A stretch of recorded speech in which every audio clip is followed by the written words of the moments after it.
আসসালামু আলাইকুম এভরিওয়ান, কী অবস্থা সবার, কেমন হালচাল?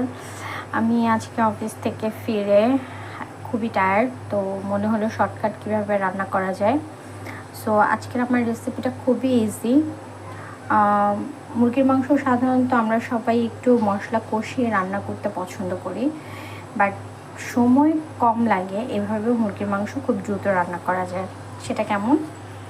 সেটা হচ্ছে, আমি আজকে আমার মুরগির মাংসটা সব মশলা দিয়ে, সব মশলা মানে হচ্ছে রসুন বাটা, আদা বাটা, ধনিয়া গুঁড়ো, হলুদের গুঁড়ো, মানে যা যা লাগে মুরগির মাংস রান্না করতে সব মশলা দিয়ে মাখিয়ে কিছুক্ষণ রেখে দিয়েছি।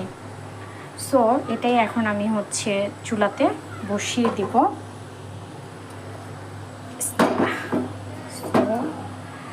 বসিয়ে দিলাম এবং এভাবেই আমার রান্নাটা চলবে। মাংসটা ঢেকে দিব। সো এইভাবে মাংসটা আমি বসিয়ে দিয়েছি চুলাতে, হয়ে যাবে। এটাই হচ্ছে আমার শর্টকাট মুরগির মাংস রান্না করা। আজকে রাতের রেসিপি আমার এটা। আরও ছিল পাট শাকের ডাল, সেটা আমি দেখাতে পারিনি, খুবই সরি।